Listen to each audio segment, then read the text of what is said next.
Thank you. I want to call this meeting to order. This is the Shelburne Board of School Directors, our regular meetings for September 11th, 2013. First item is adjustments to the agenda. Does anybody have any? I've not been told of any that we need to make.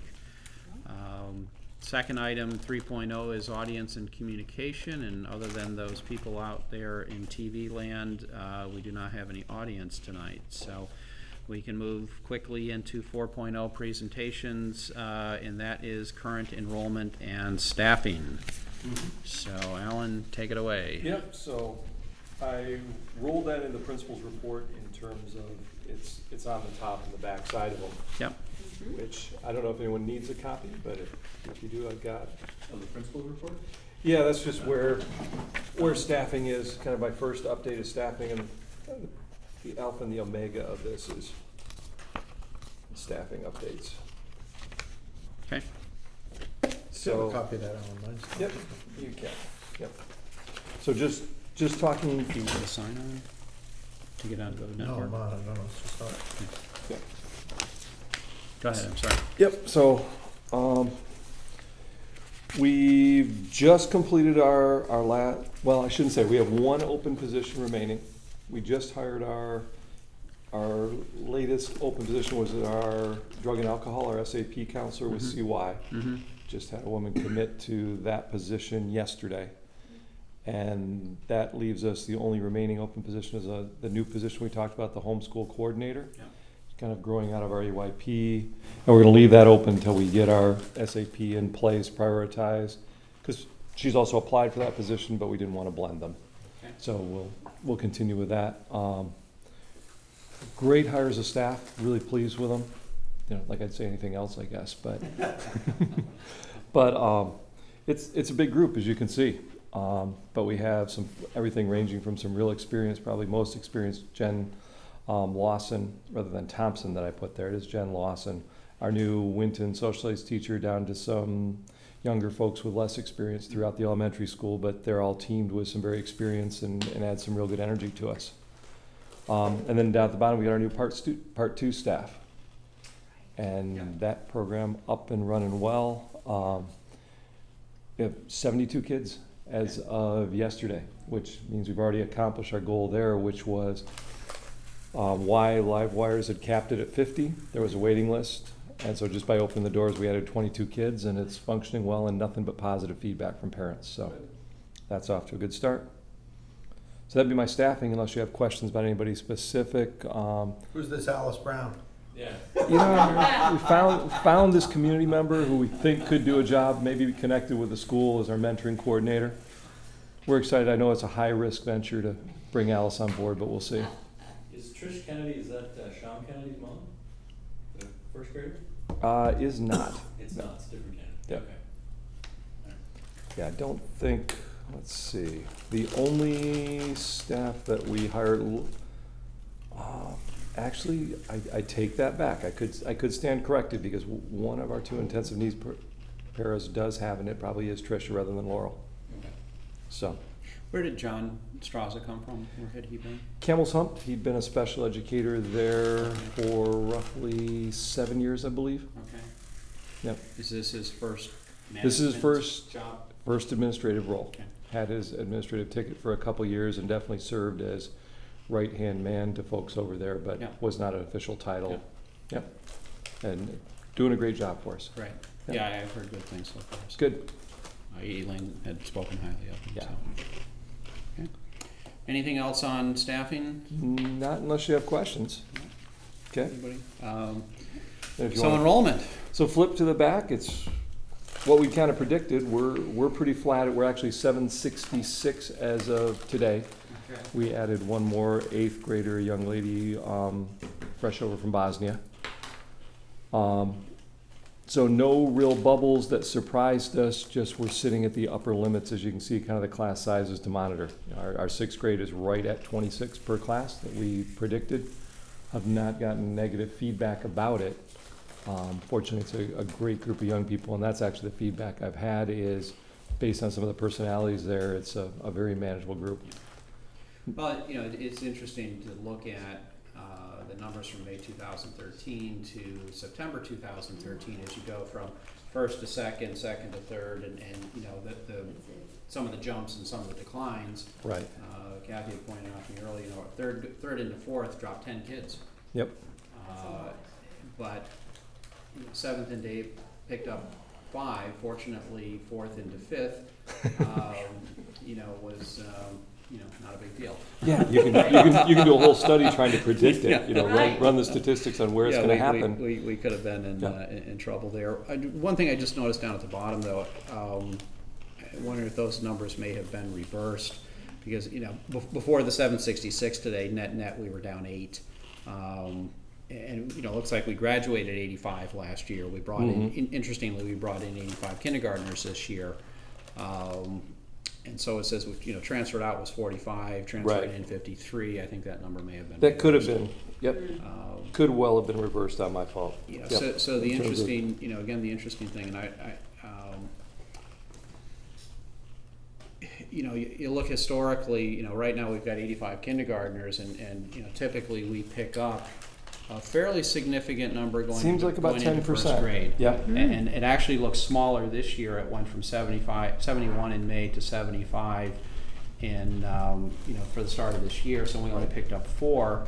But you go back September 2011 to September 2012, and you picked up 8 kids there. So, Right. you know, if we pick up, you know, 6-8 kids, we're into the 90s, And we're right on that cusp of, you know, so you know, we have that potential, you know, semi-bubble class. I mean, it's not 104 like our sixth graders are, Yeah. but you've got that, you know, class that's quite a bit larger certainly than the class that's ahead of it, and who knows Yeah. what will come in next year. So, you know, that's something that's going to have to figure into our planning all along the way, Yeah. and budget-wise, and team construction, and looping.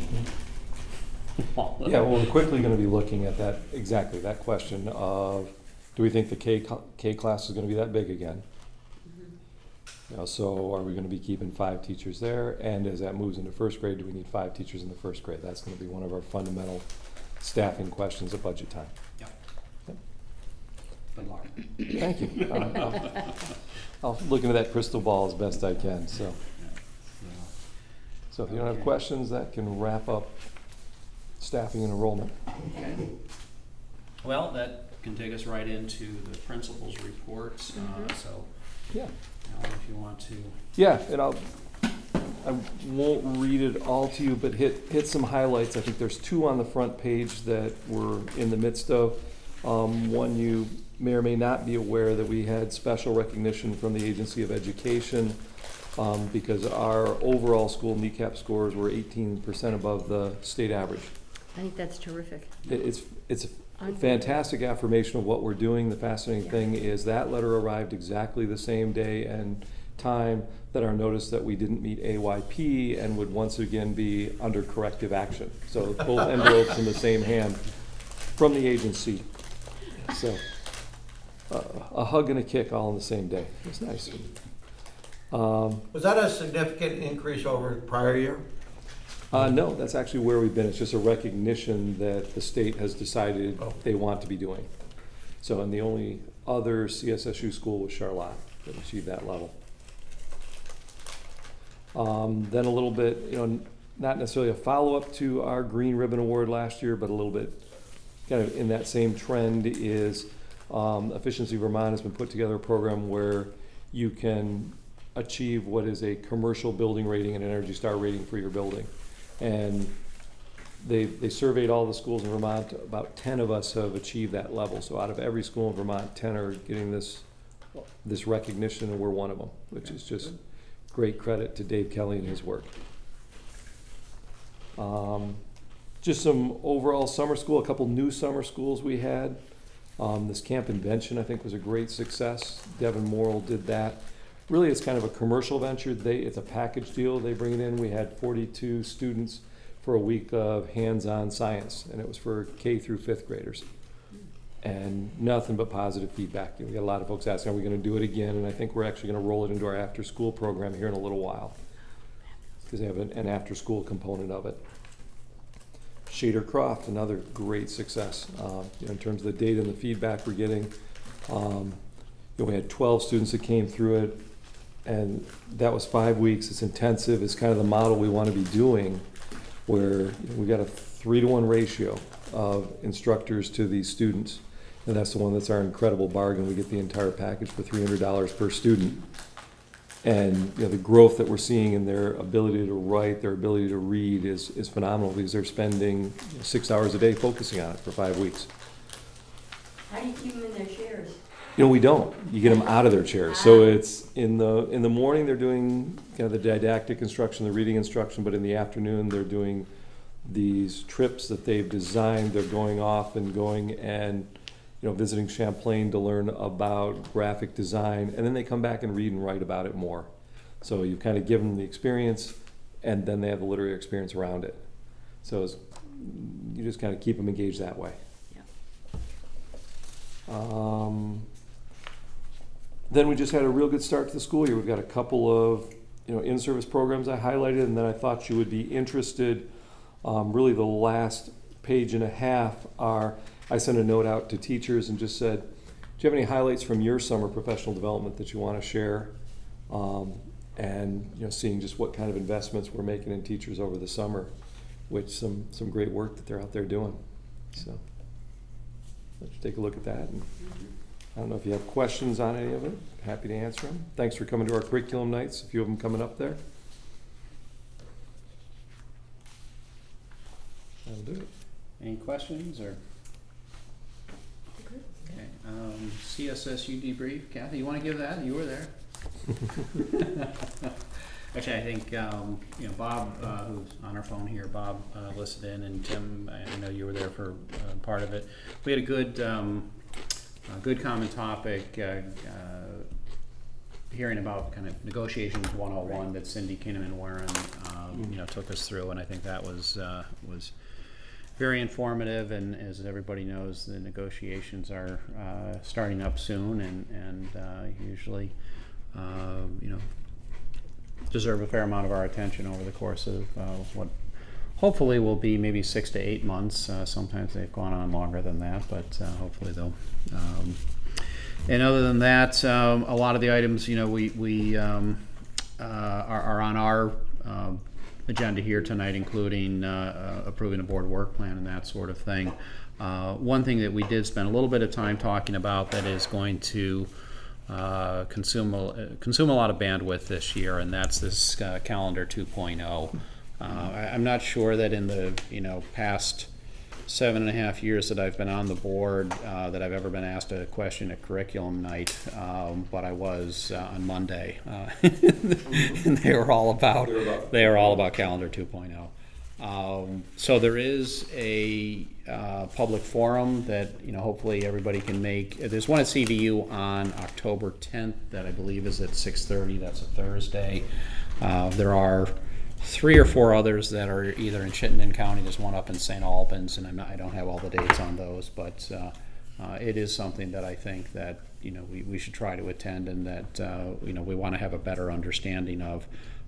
From what Elaine was explaining, I mean, it is not technically something that boards approve. That by state statute, the school calendar is set by the superintendents.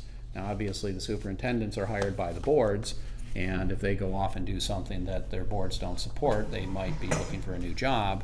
But obviously, Elaine is takes a collaborative approach on these sorts of things and wants to know what we think. So there's been a lot of noise and a lot of press about this already, and there's bound to be more. So I think it's just everybody needs to educate themselves about this, and we'll see where it goes. So what is the process? I mean, Elaine's going to gain feedback, and then she'll just make a decision that we're go or no go on it? I mean, it's not just Elaine. It's the basically the Chittenden County superintendents who all sit in a smoke-filled room. No, I'm just kidding. But so they all have to go together. Yeah. Yes. I mean, it's something that will have to be decided by if there is a change. that will have to be decided by consensus. I mean, what, good, bad, or indifferent, what largely drives the calendars of the schools in Chittenden County and around the state is, what is the calendar of the tech centers that our schools feed. So there's Burlington and Essex in Chittenden County, and those calendars are decided by the superintendents, and basically everybody else has to pretty much do that because we send students, CVU sends students, which comes from all of our towns. So it's not like the Shelburne board, that we're going to have to vote to approve this or not. But that being said, I'm sure if we were all adamantly against it, and that sentiment was shared by the other districts in Chittenden South, then that's going to influence Elaine's position on it. But that's kind of where things are. And then the decision will be made when, and when would it be implemented? Is that? I don't know. I don't know when the decision will be made. I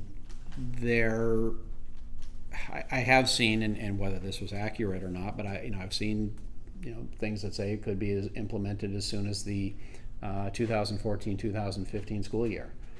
Frankly, I'd be surprised if it was, but it could be. I think that this is going to, as I said, there's going to be enough noise and enough, going on.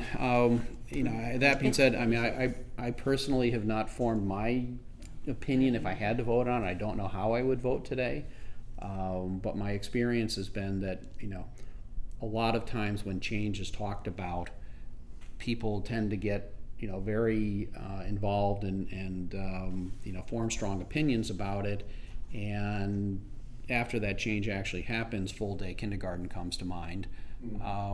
It was almost as if it were a non-event, and I'm not saying that if we do this would be the same, but certainly we've seen some instances of that. So we'll see.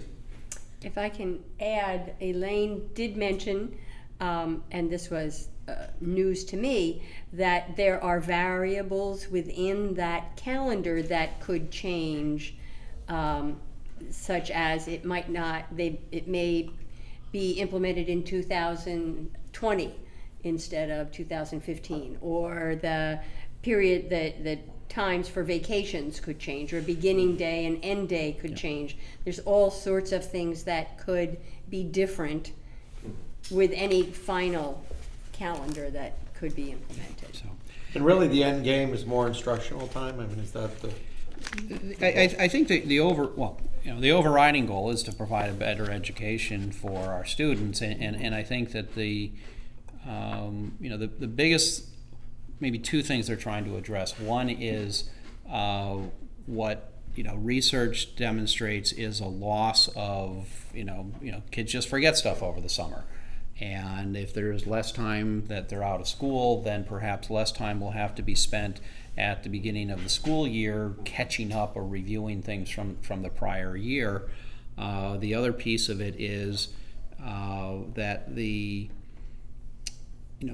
intercessions, if you will, these 2 weeks in between what I think are the current calendar 2.0 says is like 8 to 10 weeks on, 2 weeks off, that sort of thing, that within those 2 week periods, kids who are falling behind, there will be, frankly, they're not going to get much of the 2 week vacation. The hope is, the intent is that they would be in school, and that's an opportunity to catch them up, so that they are not, falling further and further behind. So summer school or. Yeah. So I think those are really the two primary things that this new calendar or something like it is intended to address. Certainly worthy goals, and this is one way of addressing it. Are there others? Perhaps. But this is what is going to get an airing. So.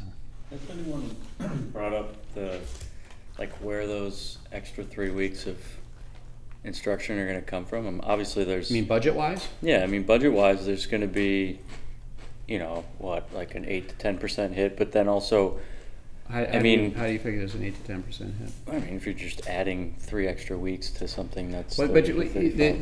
the calendar has the same number of days Days. for most of the teachers. But, Hear me out. this is, yeah, I know, I hear this argument over and over, but nobody ever does the math, and nobody completes the second sentence. You know, again, my understanding is that, you know, for most of the employees, it's the same number of days. Not every kid is going, you know, we're not gonna have 760 something kids in there during the intersessions. If we have 100, then yes, you need faculty and staff to, you know, work with those kids and to, you know, have the building open. Where's that money gonna come from? I don't know. Yeah, and where are those, where are those staff gonna come from that are gonna work those 3 extra weeks, and You know, where are they gonna come from? I assume they're going to come from, you know, they would come from our existing staff and they would get paid for it. I mean, you know, Yeah. if somebody is going to, you know, work several of these intersessions, and instead of ultimately working 189 days in the current contract, they end up working, you know, what does that come out to, 204 if they worked an extra 15 days, yeah, that there would be some rate that they would get paid for those extra 15 days. And so clearly there are some budgetary implications that, you know, okay, where's that money going to come from? Is it incremental to a current budget, or are there savings that will be identified elsewhere in the budget? And I don't even want to go there at this point. But, you know, that's... but I just want to hear somebody say in open session that there is going to be some cost associated with that, because all anybody ever concentrates on are the majority of the 763 I will say in open kids. session, clearly there are costs associated with it. Yeah. And it's just a question, again, where is that money going to come from? Would it Yeah. all be incremental? Well, I'm just Are saying in there- front of all, you know, if it comes up in the CSSU, or, you know, when Elaine does her press releases, all they ever concentrate on is like, oh, it's just 2 weeks off in the middle, earlier start, later finish, but it's the same amount of instructional days, and that's, If you didn't use the intercessions to catch kids up, then arguably it would be but expense you can't use neutral. that as like one of your major reasons for proposing this change. I'm just talking to you, I'm not accusing you of anything. Yeah. You can't use Yeah. that as one of your major points and then push the other facts under the rug. I mean, you can't say that this calendar will provide extra instruction time for all of our kids. Yep. And it's not all of our kids. It's not intended to be all the kids, I don't believe. Right. The extra instruction time, the intention is to provide that for kids who need that to be, you know, to be caught up. And yeah, you know, when is that piece of it going to get a full airing? I'm not sure. And I agree completely with you that it hasn't been, you know, front and center. I guess you could say that right now we're dealing conceptually. Forget about the money piece of it for the moment. Yeah. You know, can people, if the money could be found somewhere somehow, and it didn't cost the taxpayers an extra cent out of their pocket, is it even something that people are in favor of? You know, if money issues aside, everybody hates it. Don't want to ask the administration to go find you the money. Yeah. So I think that's, you know, kind of the first thing conceptually, do people even buy into it? And then I think you get to a money discussion on it. Yeah. And I guess the other thing, in a contract negotiation here, I'm curious if this would come up as an issue with the. You know, I don't know whether it's going to. You know, I believe there are contract provisions that say if we ask teachers for extra days, I think there are per diem rates that are in the contract, and so that's one possibility of, you know, how somebody might get paid if this this calendar were implemented. Yeah. Or you know, it may be something that you know, you can reopen certain aspects of the contract and go negotiate separately if we needed to. Yeah. So, I mean, you know, very good questions. Yeah, And we're just not far enough down that process or down that path, I think, to have gotten to those, which is part of the reason why I don't think there's any way this thing's going to get implemented for 2014, 2015. I just think there are far too many questions about, if conceptually we like it, then how does it actually work? Yeah. Yeah. Certainly been an active topic on Front Porch Forum. And in all the newspapers. Yeah. Yes. Was there an article on that in the? Oh, there's a in big the article Free on Press the on Free Press. Monday? Yeah, big article on the In Free the Press. Shelburne Yeah. News, there have been letters to the In the Oh, there's the letters in our CSSU meeting, 7 days. Elaine had, somebody had, called it something other than Calendar 2.0. I forget exactly. But, it was much longer. I said, well, that's never going to fly because it doesn't fit in the headline quite as well as Calendar 2.0. That's its name. And I think, it's kind of like trying to call Obamacare the Affordable Care Act. You don't see that. You don't see that too often. So anyhow, all right, so that's our CSSU debrief and a whole lot more. Next item is and welcome Patty, how are you? Hi, I'm well. How are you, Russ? Sorry, Good, I was thank at you. a That's curriculum okay. night issue. Very No? good. Thank you. This is the fourth quarter financial management report. So the July updates, let's get to the bottom line here. It's a nice bottom line. Yeah. It is. We finished favorable. Do we even have a bottom line there? Okay, it's right at the top. I'm looking at the July updates. Expenditures were forecast to be $137,500 under budget. Revenues were forecast to be $65,000 under budget before adjustments for the planned fund balance. So projecting a surplus of $163,000 for the year. So essentially, we didn't end up taking the $90,000 out of the fund balance and actually added to it by $72,000 was the financial performance for the year. Food service, I think this is a very good performance. We were, I guess, $2,700 in the red, which is almost a rounding error on that, and compared to some of the $10,000 and $20,000 figures that has run in the red in the past, I think that's quite an accomplishment. So I think that's really kind of the news from there. Any questions on the financial performance? So thank you guys certainly we love to see that. Figured you might. Happy to provide that. Yeah. So moving on to discussion matters, 6.1 is facilities. So we have a facilities committee, and I know there's been some meetings, and you've got some things to update us on. Yeah, and can just give you not a huge update, but I believe it was at your June meeting that we approved some funding for bringing Truex Collins online as a consultant for the year. And so this is from David Epstein with Truex Collins, kind of sitting down. I'm sorry, it's Collins with Collins? a U. Thank you. Okay, Collins. Stand corrected. That laying out, here's a proposed timeline and sequence of events that they thought would be important to share.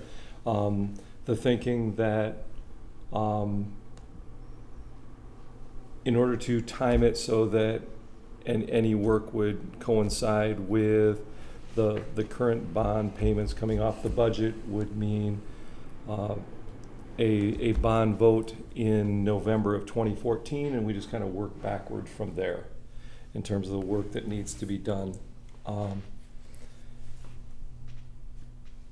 So what we have planned at this point is to kick off our work as a committee in a couple weeks.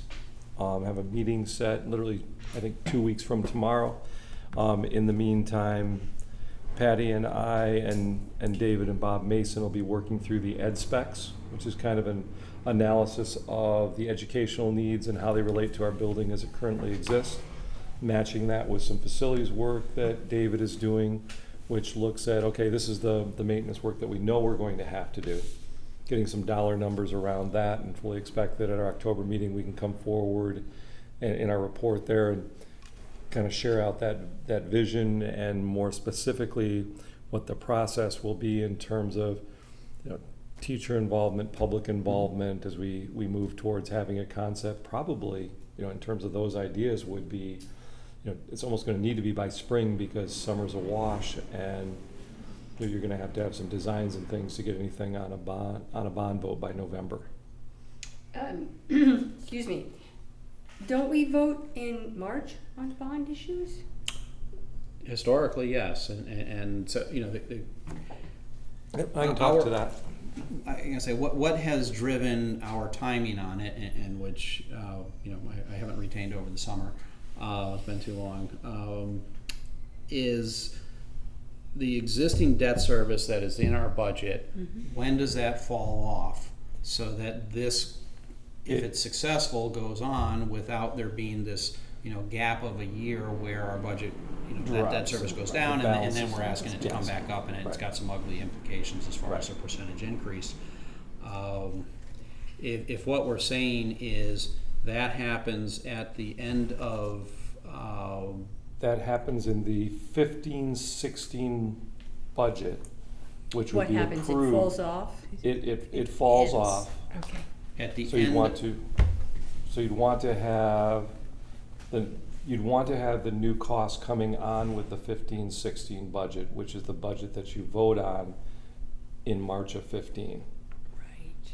And in talking with David, this was their recommendation as we worked through it. They've done work all over the state and find that bond votes get much more attention. They can stand alone in terms of the public discussion if you put them on a November cycle when you're having an election cycle anyways, rather than having them in March where it tends to get lost in the midst of everything. Can we do that? And you can, yep. November? Yep, you can have. You could have a discussion on whether getting lost and everything else is good, bad, or indifferent. Exactly, and their feedback is getting lost means that those bond votes are much less likely to pass. That's been their experience. Okay. If they're in with a regular budget. If they're in with the Regular regular budget school cycle. budget, so that the debate is more about, oh, look at the massive impact of all of these costs, rather than, well, let's talk about the individual costs of this. Actually, the strategy that CVU is taking with their turf fields, that they're looking to have that bond vote be in November. And So it can have that yeah, individual I debate. mean, it's not like we're asking for a special vote. You know, I assume the scheduling would be The whole scheduling would be election. with the Regular election election cycle. cycle. That, you know, we wouldn't be scheduling a special election with the costs associated Right. with that and anything like that. Right. So. The other related to that was that if you have a November vote and it doesn't pass, then you've got the possibility of taking that feedback, reworking it, coming back in March, and saying, okay, we've rethought this, here's a scope, and still potentially having it in the In budget that cycle that cycle. you want. Yep. Okay. So kind of gives you two opportunities to put it before the voters. As long as you promise me that that's the time. That is the time. I promise you. So We've then- looked at it, studied it. Then I don't have an issue. I can't speak for you Yeah. guys. I understand it, thank you. Okay. Well, great. So that's kind of where we're at right now. Okay. And we'll continue to give you facilities reports. I can't board wait till we meetings. start seeing drawings. That's the fun I know, part. that is. Couple months. Yeah, at least we got some color. Yeah. Color graph. It's a start, right? It's kind of a teaser. Yeah. Discussion matters, communications board corner. I'm not sure why that's on there as a discussion matter. But usually that's been on there as something else, but anyway. Okay. Should we assign something to Bob since he's on the phone and There not you go. really here? Yeah, I still haven't written that transportation article, Okay. That's right. and it actually came up again with the start of the school year. Mhm. How and where did it come up? It came up with the consolidation of school bus stops Okay. to reduce bus route times. Where did you hear about this at PTO? It Or was. where, It started soccer through. games or it where? started through Front Porch Forum, of course, Ah. and it was. Which is exactly why I don't even get on that. Right, and that's why I'm here. I'm here to interpret it for you and fill it out and give you Appreciate all that the role. important information. So there's a couple neighborhoods off of Webster Road where there's two stops within a cul-de-sac, and so the bus goes down, picks up two separate stops, turns around, and comes out. And one of the people said, you know, I would be totally fine if my kids just stood out on Webster Road, and And then somebody chimed in and said, yeah, why don't all the kids from Boulder Hill just walk out to Webster Road and they could all hang out together and get on the bus at once and save that much time. So, But didn't the other person who had the kid on Steeplegate said I'd rather have the bus come down and pick him up? that's probably why it happens, because the second person said, I want it, but.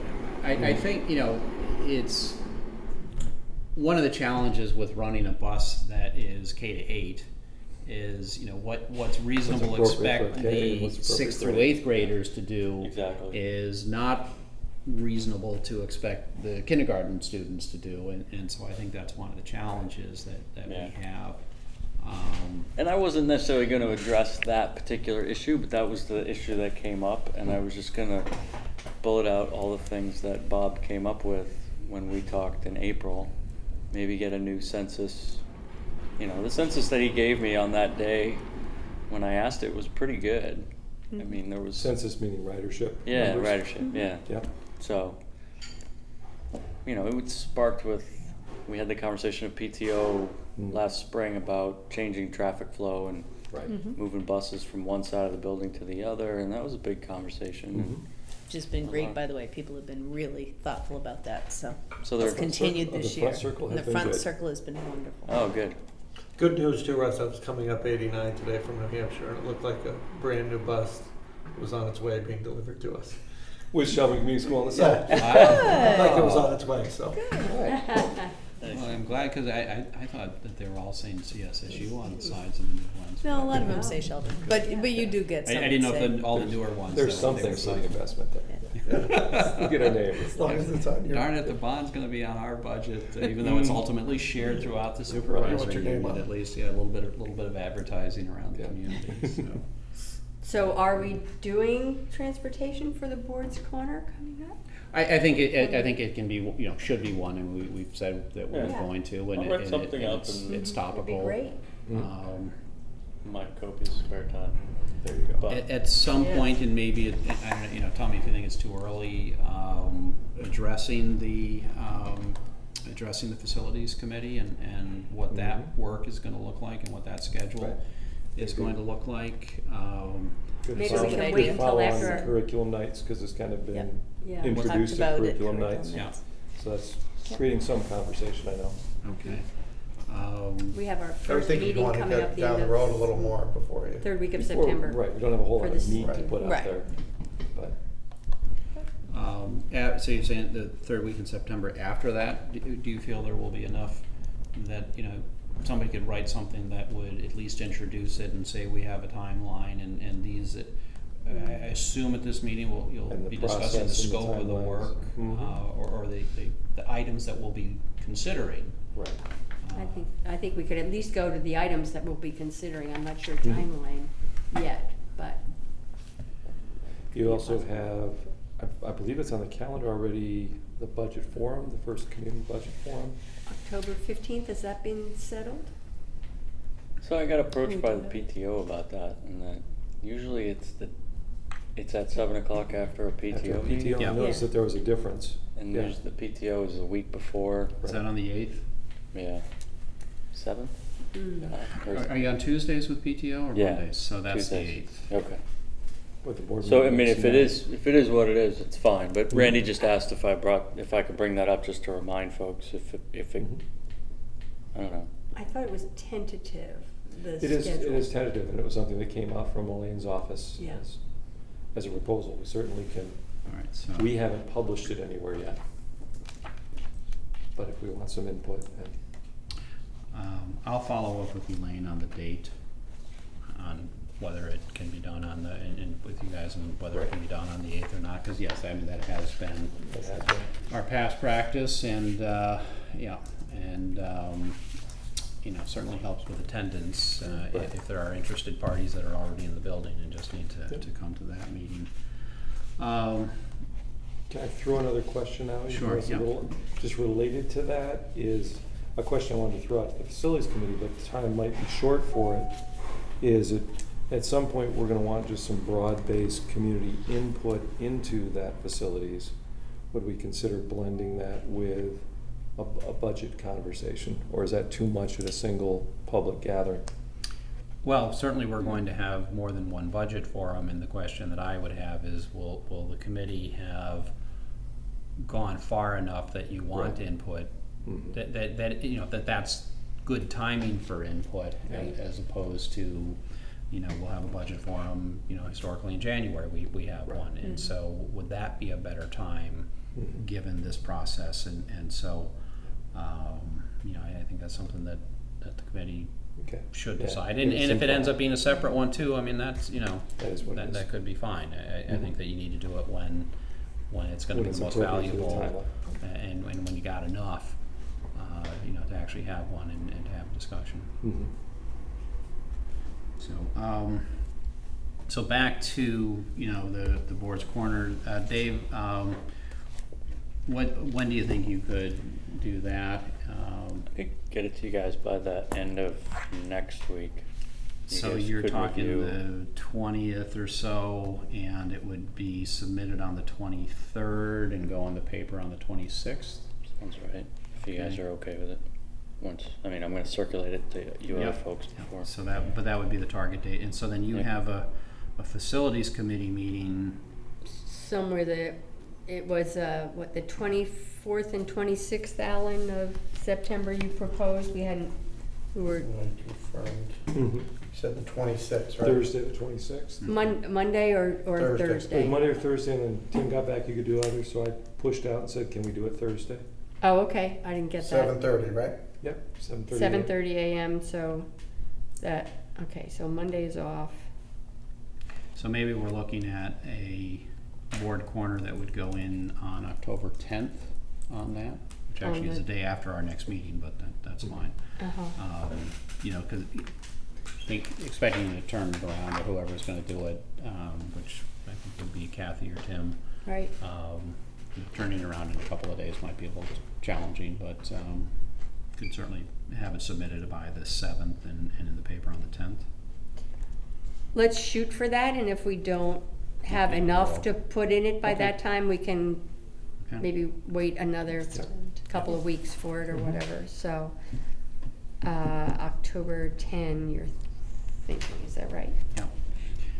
So, as far as something with a budget forum and a budget board corner, I'll take responsibility for, I'm not sure if we're gonna write a full board corner, but I'll check with Elaine on the date, and we'll figure out, besides, you know, emailing and that sort of thing that we, you know, do, and, you know, notifying PTO and that sort of thing, what else we should do as far as communication, what's the best way to get that out, and Mhm. try to get some turnout for it. Okay.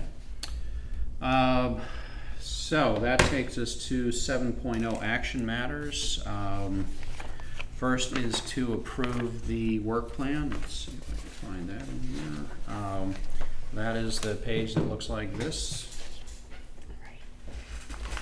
And so this is basically what we had talked about back at the retreat. Elaine said she laid it out a little bit differently than it has been in the past, but, you know, certainly she said it helps her, you know, look at everything at a glance, and I do like the way that that it's laid out. And so this is basically our roadmap for the year. So if I could get a motion and a second to approve this, and then we can have discussion. So moved. Second? So any discussion, questions, comments, concerns? Oh, so yeah, I forgot about Bob. Bob, any questions, comments, concerns? Are you driving and looking at this at the same time, or? Not sure. Sounds like somebody's strangling you. Yeah. So, anybody have any? Hello? There he is. Yes, Bob. I'm here. Okay, we're checking in and didn't know if you had any questions or comments on the work plan before we take a vote on that. I think it's great. Have we had this in the past, outlined like this, or? Not in this format. That's why I was saying that Elaine kind of reformatted how how this lays out. I think before it was like a 4-page document and much more difficult. It wasn't there at a glance like this, and so I think this. Having it on one page is fantastic. Yeah. It really helps you have a better sense of the whole year. So So any other questions, comments? Okay, if we get a vote on that, all in favor? Aye. Aye, motion carries.